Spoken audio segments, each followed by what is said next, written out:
Good evening, and welcome to another episode of Confidence Culture Conversations. And I'm your host, Elizabeth Olujimi, alongside Kirubai Kohout. So, welcome, Kirubai. How are you doing? Doing very well, Elizabeth, despite the fact that I can't hear you very clearly. So, it's Can you such hear me a now? you're you're going in and out. There's no clarity in that sentence. Okay, can you hear me? Yeah, I can hear you. That's fine. That's fine. We'll work with that. So, how are you doing today? How has your day been? My day has been good. It was a beautiful afternoon, I must say. I went out for a bit to enjoy the weather, and surprisingly, it was 16 today. Okay, that sounds like it was quite warm on your end. Yeah. Was it very cold at your end? It was a little bit cold. It wasn't that warm, but hey, we thank God that at least we are not having extreme weather. So we thank God for what we have. Yeah, while Robert was driving me to the mall, we were just saying that, it doesn't seem like winter, even though we are in November.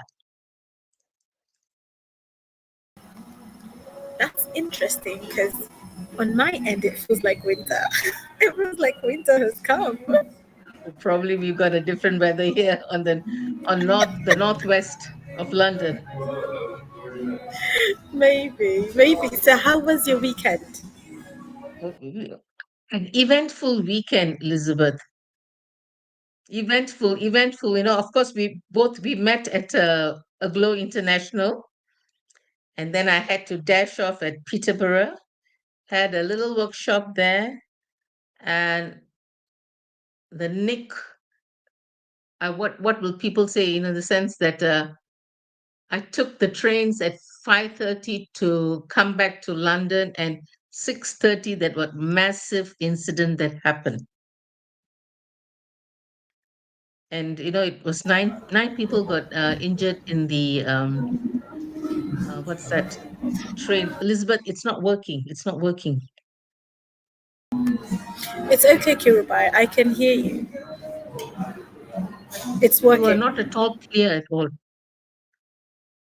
Sorry. Just keep going, Kirubai. It's working. Don't worry. Okay. All right. So yes, I thank God that I was safe. I could have been in this. I was in the same platform, the same train, and after 1 hour later, the incident happened. What a tragic incident! Thank God they caught the guy. Yeah, no, it was very tragic. I think when I saw it, I messaged you because I was wondering, have you Yeah, gotten home? Because I knew that was on your path. So, yeah. yeah, it's really sad because we travel on trains every time, and you never Mm-hmm. think that when you're traveling on a train, something like this is going to happen. So Mm-hmm. it's left a lot of people scared and traumatized, so, which is really sad. And we pray for all those who've been affected. Yeah, and it is tragic. You cannot travel on the trains. Fear cannot be part of it because you just want to sit back and enjoy that movement, while traveling. But you know what? We thank God. We just thank God there was not a bigger massacre. That guy ran an amok, I think. It's just crazy to even think about it or to just think what happened because I remember reading that some people were running, but you're in a train, so there's only so far that you can run. Mhm. So that was really crazy. But like you say, we thank God that there were no fatalities. Yeah, we do not know what triggered him off, you know, really. People just want to, those who were affected. I mean, my heart goes out to them. They were quietly sitting down, enjoying their ride back to London, and then this happens. So one of the things that I was thinking is, why of recent years there's so many knife related crimes in London. I think it's not necessarily just that it's knife related. I think this speaks about the moral degradation of society, and it Hmm. speaks about all the issues that we are facing in society today. People do these things for various different reasons, and some reasons we will never understand. You know, but it's one of those things that we have to be the change that we want to see, and as much as we can in our communities, is really do what we can to speak against these things, but also to look out for people, because sometimes it could even be a mental health issue.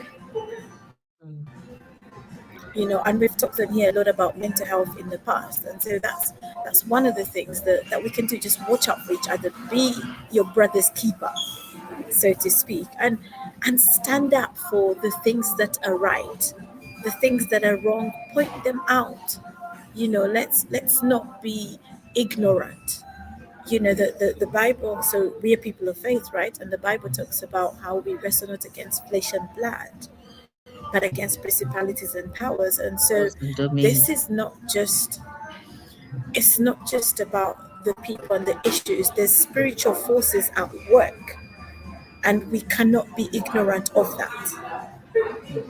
Hi, Margaret. Thanks for joining us this evening. Elizabeth, I think one of the things is I think we can shelve our topic for next week.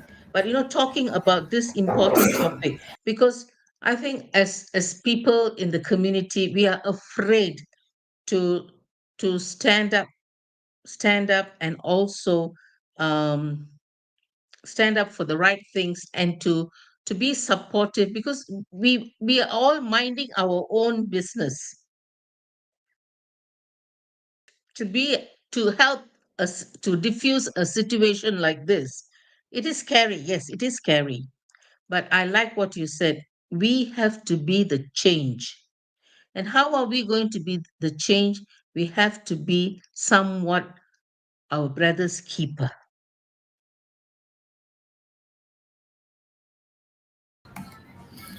What would Yes, you say for that? definitely. No, no, no. That's so important, because we are so bothered about our own issues. We are in our own silos, in our own little Hmm. issues, in our own little sort of boxes, and that's what we tend to focus on. But forgetting that actually we have neighbors, and yesterday I was listening to something around like being part of the right community and how it makes such a difference when you are in community.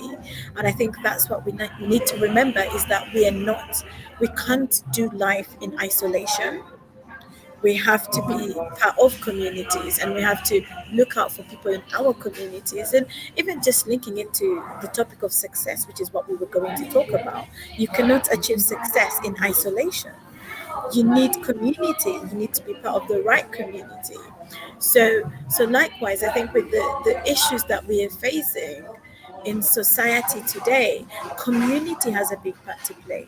The political systems have a big part to play. Like society in general has a big part to play. A lot of us don't even know our neighbors.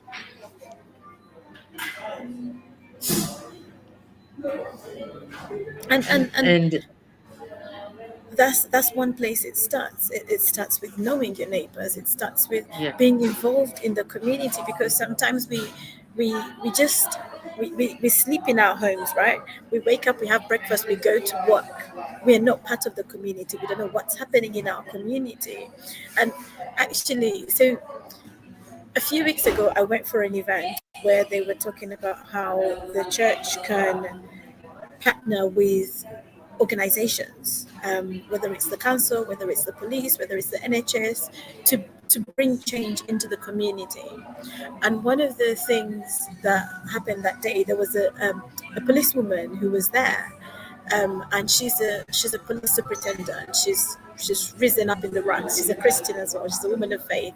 And one of the things she said is like, as Christians, the police could really do with your prayer. Like, pray for us. That can really help. Like, that's a starting point. But also, there's an app. It's an app. It's a website that the police have come up with, which is called I think it's called Met Engage, and I don't know if this is around in other cities, but I know it's in London. And you can sign up on there, and you get to find out about things going on in your community from a police perspective. And when there's events happening around your community that are sort of neighborhood related, you get to hear about them, you get notifications about them. And that's one way, it's just getting involved in the community. So I signed up for an event happening in Lambeth on Monday, where the council is organizing. It's a sort of cohesion. It's an intervention because of the crime, like hate crime, I think in particular, that has been happening in the area. And so the council is bringing together people of faith and different organizations to discuss it and see what we can do. How can we partner together to bring change into our communities? And so that's really what it's about. It's about partnership. It's about working together. We cannot bring change on our own. We can be the change by partnering with other people and doing collaborations, and that makes a difference. Mm. What do That's you a think, good one. I Kirubai? mean, sorry, I just Googled, and yes, there is an app called Met Engage. Um, the place that I come from, we call ourselves a Dollars Hill Village, and we have a WhatsApp group that all the alerts and what's happening, and they do a lot of free promotions for barter trade there, and things that are relevant, and that is very current. And anything that's happening in the tube station, or somebody's getting robbed at the park or something like that, everything is reported there, and it's a way to keep in touch with the community. So um they have got very strict rules about what to post and what not to post, and we get all the current news, which is great. So as Elizabeth talked about this Met Engage, and it's an app. It's an app you can sign on. I think it's great. I'm going to sign on. So at least for prayer points, what's happening around your vicinity, to pray, and also whether they need a helping hand.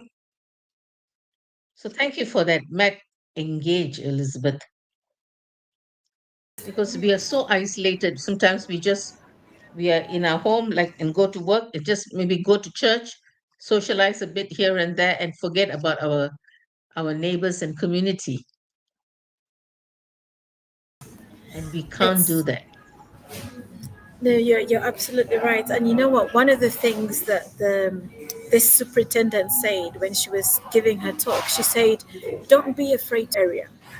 Like, Mm, get to know them. You know, invite them to your church meetings. Like, let them be, like, engage with them." And actually, today I saw a picture posted by Pastor Nick Chanda. So he is part of a group of pastors in Enfield, and they meet regularly to pray together. And I think every so often they invite the policemen to come. They invite a police representative to come to their meetings. mhm. So this is definitely like an opportunity for community, so like churches, to get involved. And like, I know sometimes we see the police as the enemy, but No, actually they're not. they're Mm, here to look after us, right? To protect us. That's what the job is about. It's about protecting us. So we mhm, need to engage with them, to ensure better policing. mhm, So, and also, I think, so aside from that, also like community interest companies, right?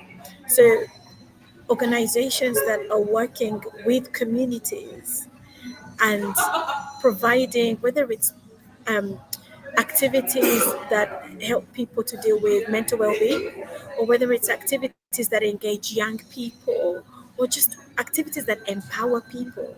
I think that's also something else that can grow our communities, because it's about community, it's about collaboration.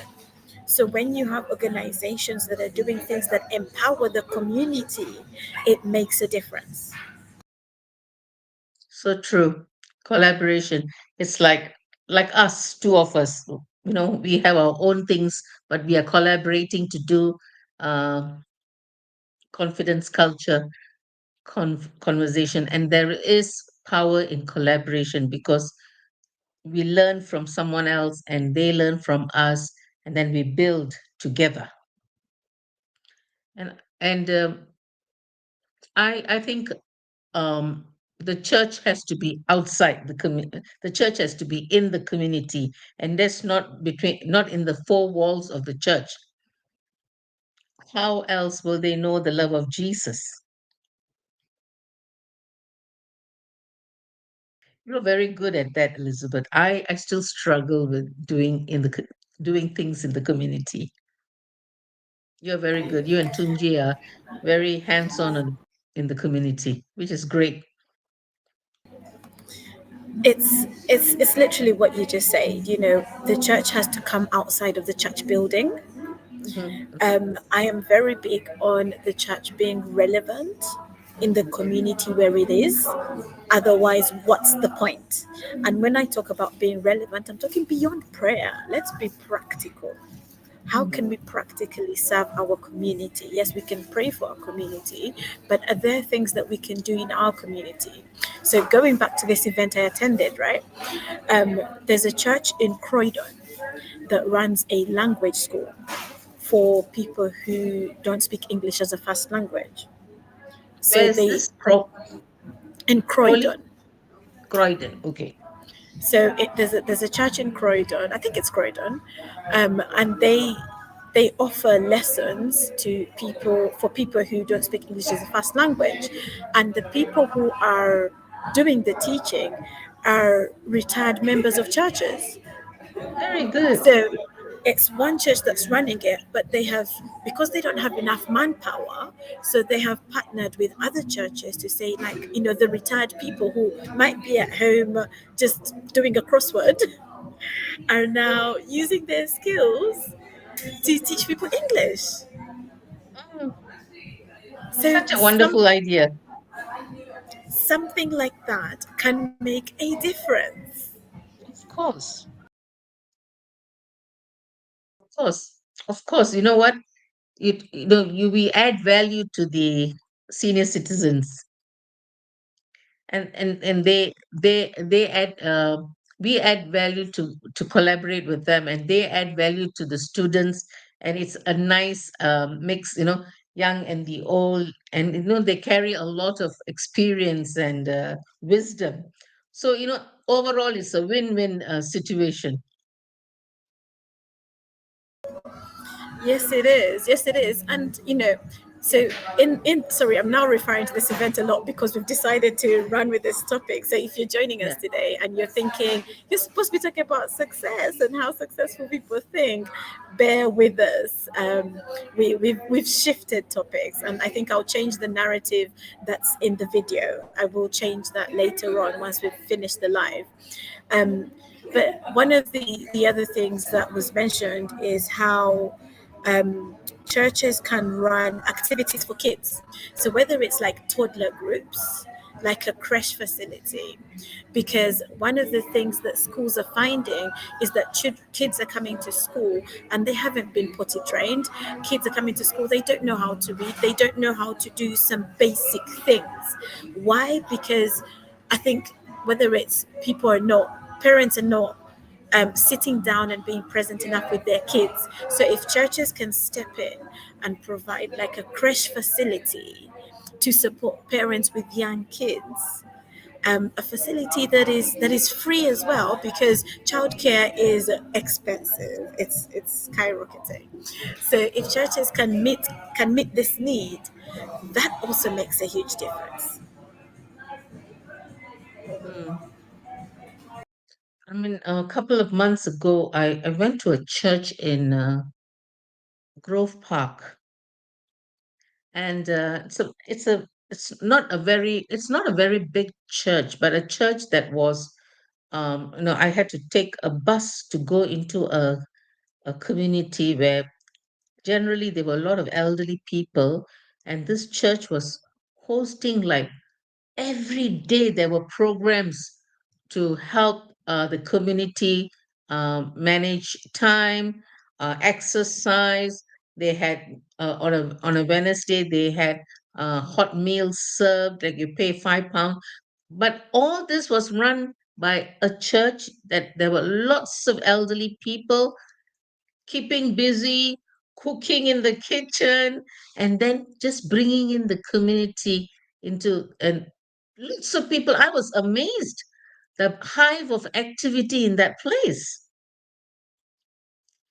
and it was wonderful to see. So it was wonderful to see. So in their own way, a lot of churches are doing something, and even the other faiths. I mean, right down the road, there is a mosque where they have a food bank every day, mind you. And that's a big responsibility. So people want to be engaging in the community. I mean, who spoke about the community? It was Jesus who always spoke about the community. He said, go out and serve and meet the people. And he was a person who was so hands-on with people. And the others are following suit. But yet we must have more churches going into the community. That's my desire. I think that would be Christ's desire as well. That would be God's desire as well, because we are supposed to be His arms and His feet, right? And I think more That's right. importantly, God has called us to show love. What does love look like in the times that we are living in? What does Mhm, walking in love look like? Because, you know, um, one of the things that happens a lot nowadays is people will see something happening. So let's say it's a criminal activity, and they will automatically get their phones out to record as opposed to mm, going to help, right? mm, And it mhm, makes you wonder, what sort of society have we become mm, where instead of somebody helping, they mm, would rather record the suffering, record the incident. And mhm, that happens a lot, sadly, and you have, what does love look like in this situation? Or if you were the person in that situation, what would you like people to do? Do you want people to stand and record what's happening, or actually do mm. you want people to come and help you? So why do they record it? What, to just keep it as evidence? I never do that. I'm sorry. Some people record it so they can post it, so they go viral. This is the Mhm, sad reality of the world we live in. It's for content. So some mhm. people would record it for the sake. I mean, today I saw a video someone posted where somebody got hit by a car. Okay. Now, I think the video wasn't necessarily someone standing recording it, but it was, I think it was CCTV that they used to put on there. Mhm, But is it necessary to post that? Probably not. It probably isn't, but it gets attention to their page. So this is where, as society, what are the values that we stand on? And this is part of what community will help us to do, will help us to reinstate what are our values. When you're growing up at home, in your home, you're taught the values of your family, right? The values of your house. So when you go out there, you carry out those values. So as a society, what are our values? What values do we stand on? When our kids are in school, what are the values that are instilled in them? What are the values that they're standing on? And so it's important for us to talk about those values. We do it in corporate settings, it's important for us to do that as society, as communities, because that then helps us to understand, okay, when this is happening, this is not how we behave, because that's not what our values say. Elizabeth, going back to the train incident, bringing the train scenario, the values people carry, but also it hampers them from the fear they carry too, because of the fact that it was a knife crime, for fear that they might be stabbed. So, how would that help diffuse the whole situation? So it's it's people coming together. And I think what values teach us to value each other, values teach us to be kind, and yes, in the midst of like a dangerous situation, I think what can happen where community helps is that we can then stand together to defeat the bad guys. So if I'm trying to fight by myself, it It's encourages me when I impossible. see the person next to me fighting with me. The Bible says two one can chase 1,000, two can chase ten 1,000, thousand, right? So 10,000. Yes, that's right. So when we partner together, we can achieve more. So even when it comes to, yes, the fear being there, I think we can encourage each other to be courageous, to stand up against the bullies, to stand up against the wrongdoing that's going on in society when we stand together. That's what people do when they're protesting, right? They're That's standing right. together to protest. It's a community of people coming together and they're protesting. Yeah, that's a good way of explaining the fact that standing together, and I mean, we were not there to witness that, but we do not know what happened in that carriage, whether people were all hiding or they stood up and caught the guy. I wouldn't know. But you know what? We all have to be aware how to respond. And one of the ways to respond is to pull up our strength and arrest the assailant. I mean, it's easy to talk about it. Mm-mm. I think when you're in the actual situation, it's it's It's not it's easy. that's the test, isn't it? But if I remember correctly, I think a couple of years ago, there was a guy who there was an incident on London Bridge, and if Not I'm not mistaken, the guy was apprehended by, like, the people came and, like, literally came and stopped him from doing what he was trying to do. And so the idea of us working together, standing together, partnering together, can make a huge difference. So I was listening to something today, and again, this is probably going back to faith related and how the church can help. But they were talking about how a someone gave I want to say a testimony, but it's something that happened a few years ago where there was a mayor in a city and he wanted to bring change to the city, and he was really concerned that the spiritual climate in the city um, had gone down. And so his way of trying to bring change was he was bringing pastors together. But actually, through the word of a prophet, God spoke to him and said, "Let me show you how to do it." And mm-mm, God said, "It's not about the spiritual climate, it's actually about the soul of the city. The soul of the mm-mm, city is where the issue is." And so God said, "Don't bring together pastors of churches, bring together psychologists, people who can deal with pain, who can deal with trauma. Bring those people together."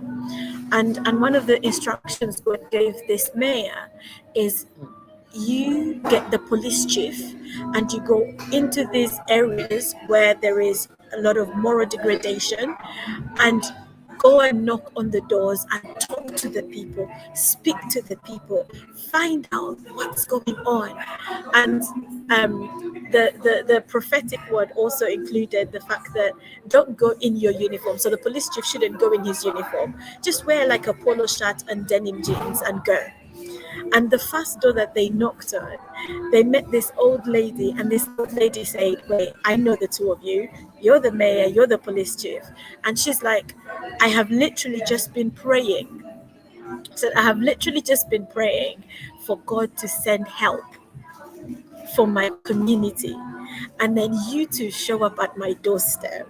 So she was like, "This is an answer to my prayer." So again, I think this is a call to people within the church who occupy like a fivefold office.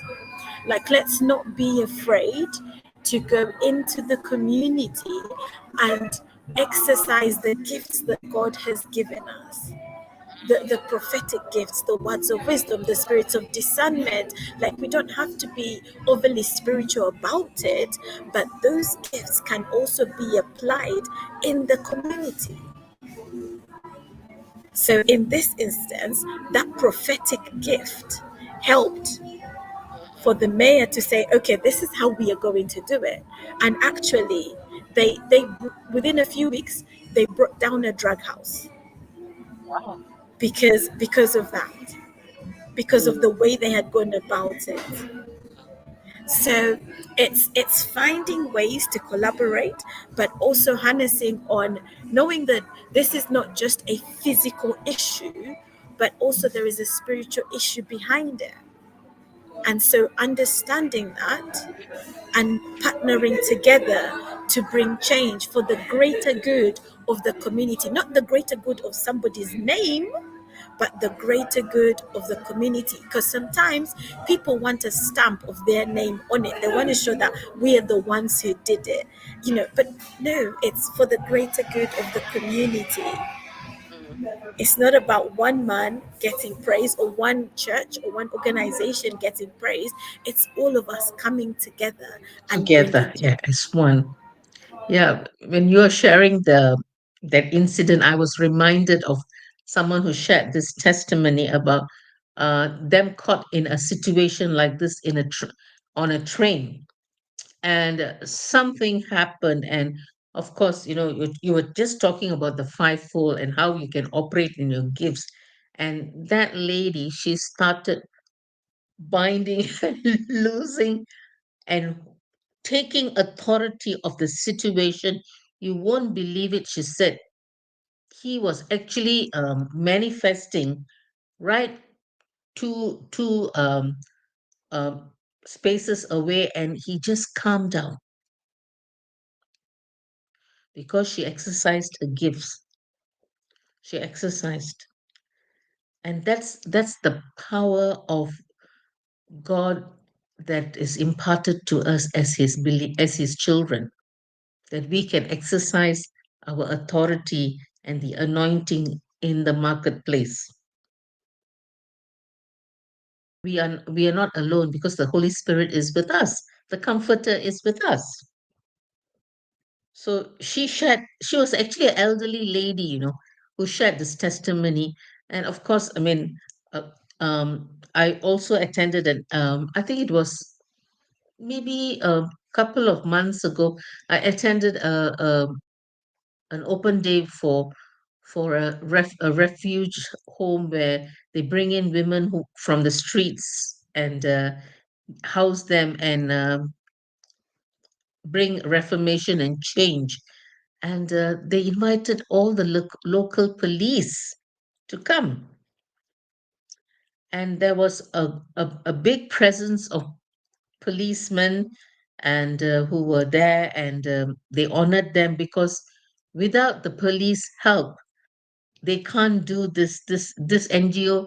We were not able to what's that do this what they are doing, taking the women off the streets, because there would be expected fights with the pimps, and some of these women, they really want to get out of this trap. So they always engage the police, and the police are working hand in hand. Yes, like I like what you said, Elizabeth. Do not be afraid of the police. Honestly, I think that's one thing we're taking away from this conversation. I think is about the collaborations, about partnerships. It's also about like having those conversations, right? Not being afraid to have the conversations. So yes, don't be afraid to approach, but also don't be afraid to have the conversations. And it might even be a case of like, going to the local council and saying, how can we, I run this organization or I'm part of this church. How can we help? Is there a need in the community that maybe we can meet? It's coming together on the table and having the conversations. We can't ignore the fact that these things are happening, right? We can't ignore the fact that you know um, society is the way it is today. But we have to find ways together. We have to find ways. And what more so this season of, we are just around the corner for Christmas.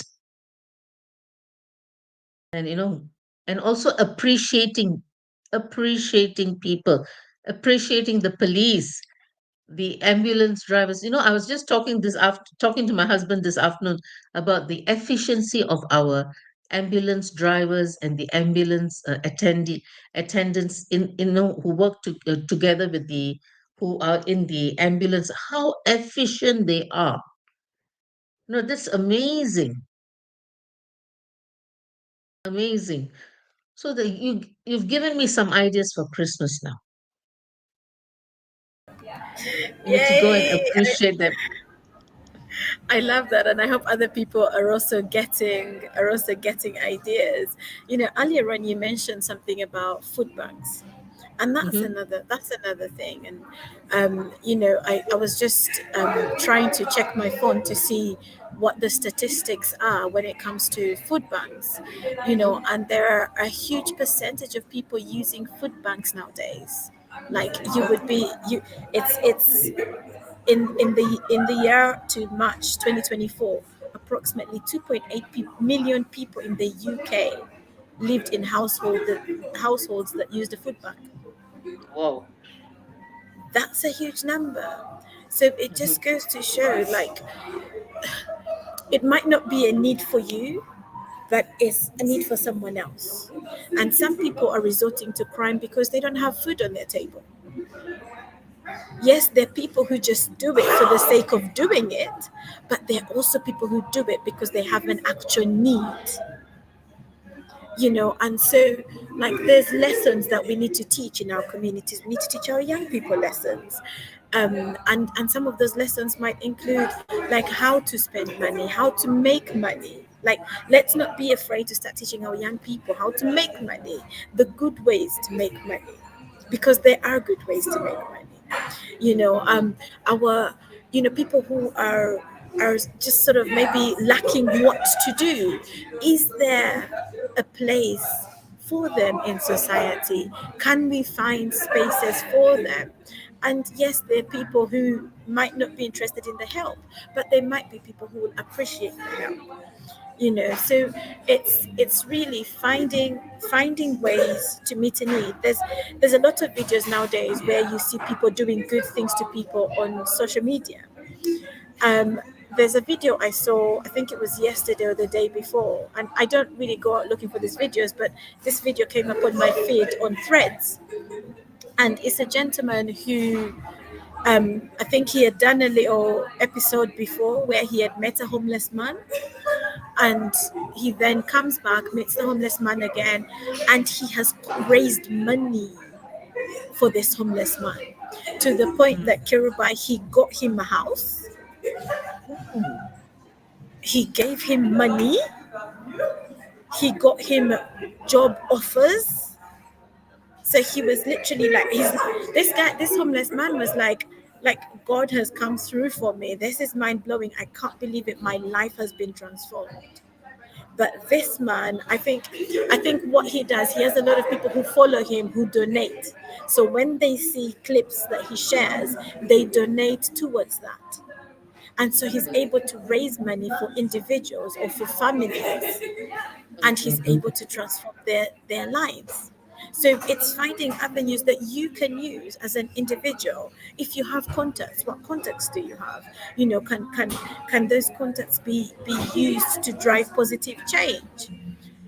So it's, I think when we get comfortable in our own little silos, in our own little bubble, we forget that there is pain and suffering going on around us.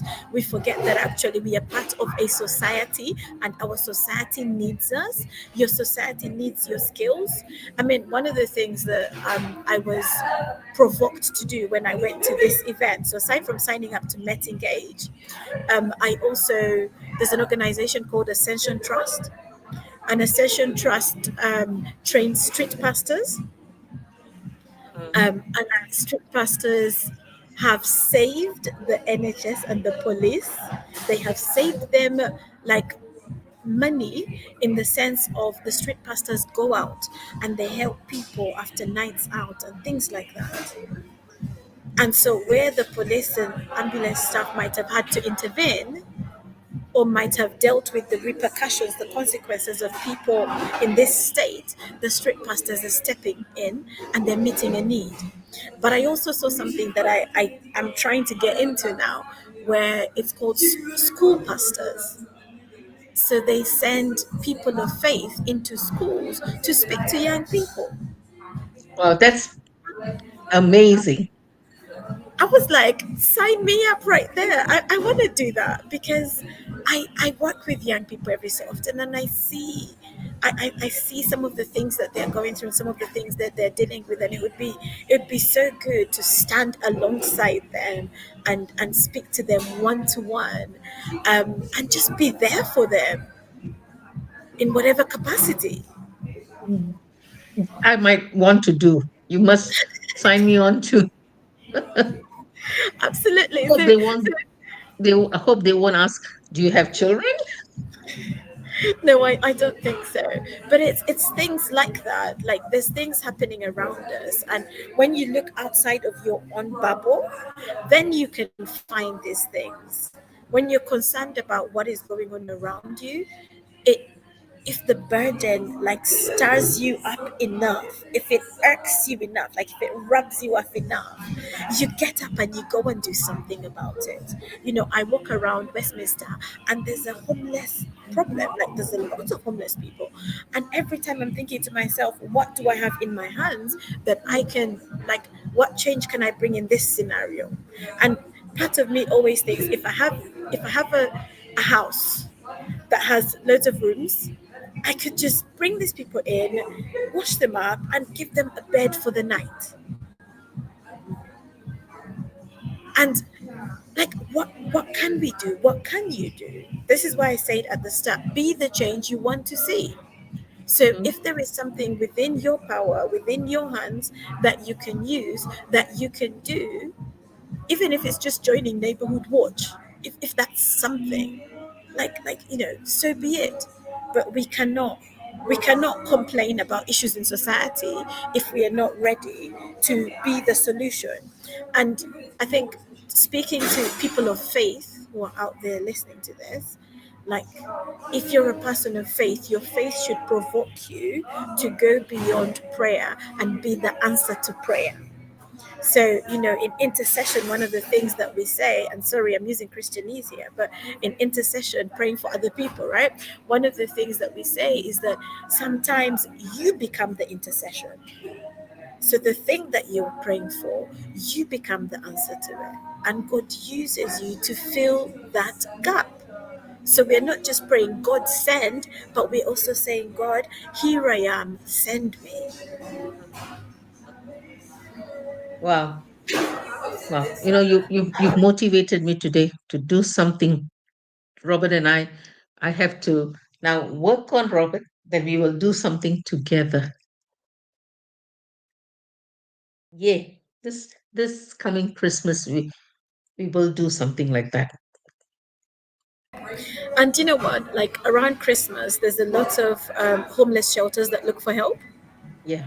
There's a lot of like night shelters that look for help. Even food banks, like they would love to give people Christmas dinners.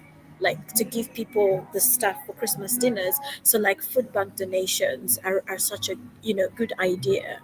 When you go shopping, I think nowadays a lot of supermarkets have like a food bank Collection, yeah. collection, so you can literally just buy something extra on your Yeah. way out and just put it in there.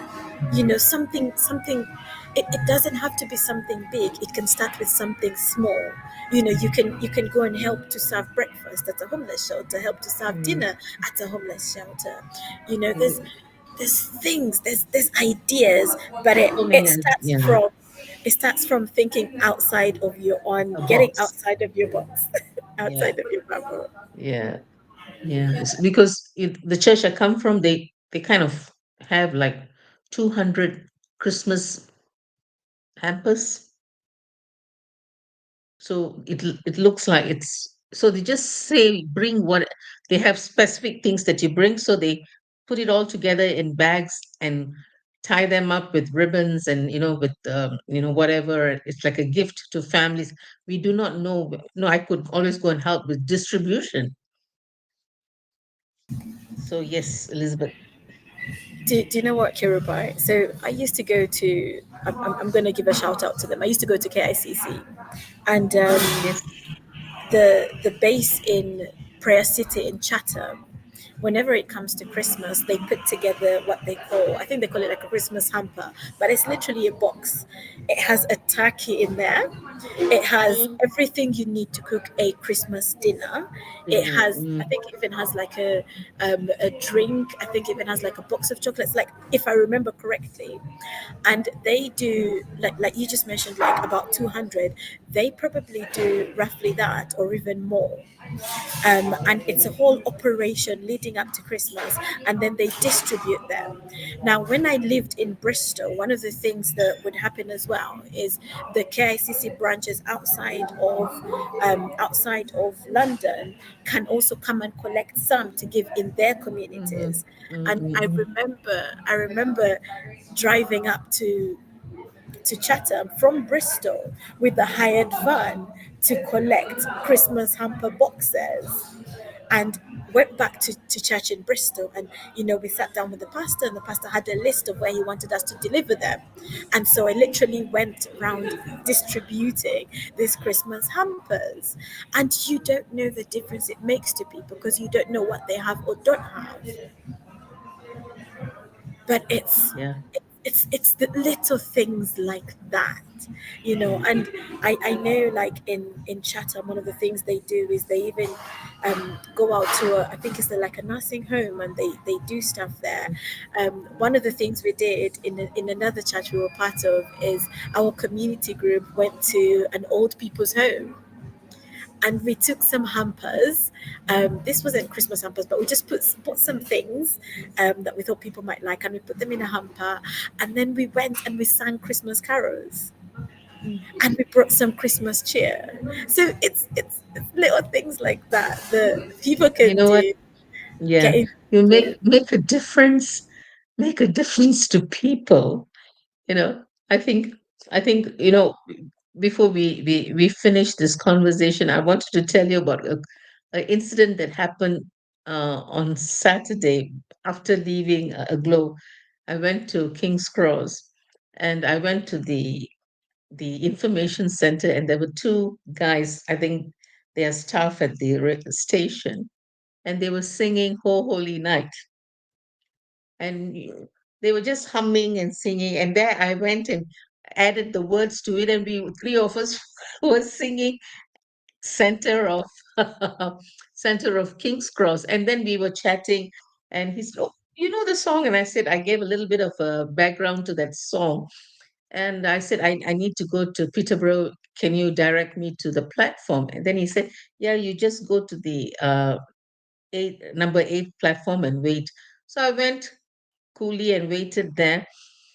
And then 15 minutes later, I see this guy running towards me, and he said, "Come, come, come, come, come, come."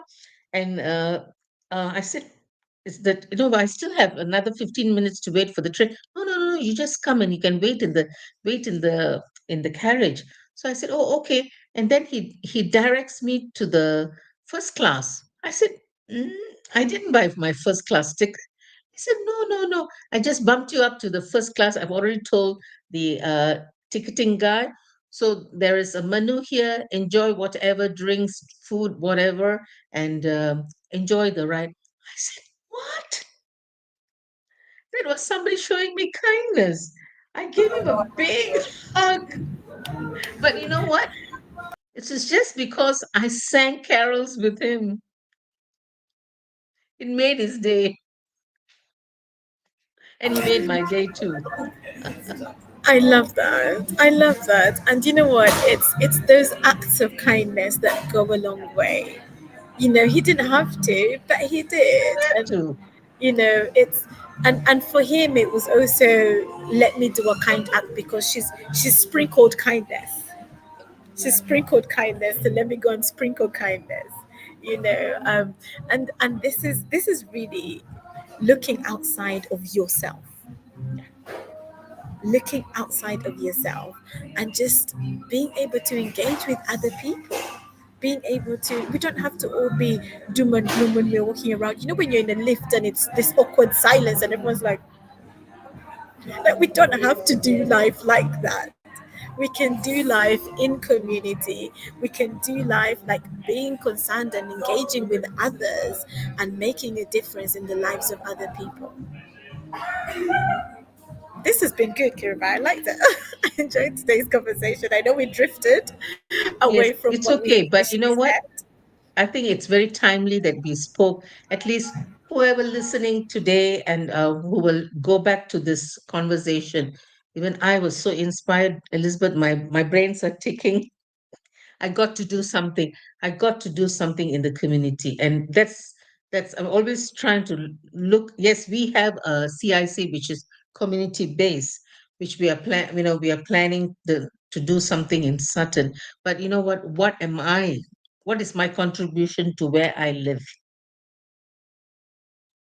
So thank you for giving all those words of wisdom to help me also think out of the box. My pleasure, my pleasure. And to think that this conversation was sparked from the incident that happened on the train on Saturday. Like that was what sparked or drove this conversation where it went. And I think it's a much needed conversation. And like you say, the timing is also it's a good timing because we're in that time of Christmas cheer. So people in the mood to do good things, right? So maybe we've given some people ideas of things that they can go out and do. And even just sitting here, I thought about a community that me and you are part of, a glow. We could go out in Paddington, find maybe a nursing home and sing some carols to the people in that community because we're in Paddington, right? A glow is we're a Paddington branch. We could find somewhere around Paddington where we could go and spread some Christmas cheer, and it might not be that we do it this year, but maybe it's an idea that we can bring for next year. That's But right. it's being able to think beyond ourselves, the things that we are going through, and to look at what is going on in our community, to be concerned about our neighbors. Mental health for me, like, is a conversation that I like to not run away from, if that makes sense. And I think I said this to you before, Kirubai.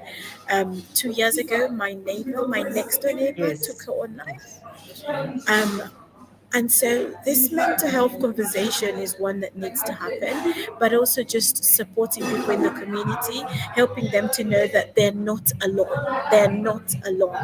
They are not alone. And whatever you can do to help someone know they're not alone, it can make such a difference. I mean, I'll share this and we will close. I During our session at a glow, we all had, four of us had an opportunity to give a talk, and I talked about like the new season that God is bringing us into and how we should forget the past. And at the end of it, one of the ladies came to me and she said how she had been going through such a rough time, and that word really spoke to her. But it also made me think, I'm in this community. This lady is going through such a rough time. I hope she has people around her that she can reach out to, or that she has reached out to, so she's not having to carry the weight of the pain by herself. So helping people to know that they're not alone can make a difference, can go a long way. And you can do that by reaching out to people, calling, sending a message, giving a smile when you're walking out and about. Just a smile can make a difference. You find somebody humming, you join in. I was humming in a cafe one day, and the lady sat next to me.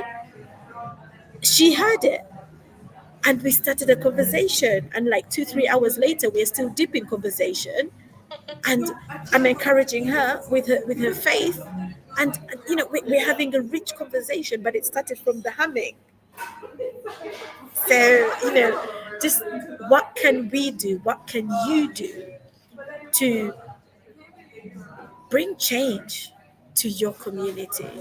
Is something that we all need to think about and we all need to consider. Do you have anything else to add, Kirubai? No, no, thank you. It's it's been a very good conversation, I must say. I love it. And the internet did not cut us off. It did not kick us out. So hey. Yeah, yeah.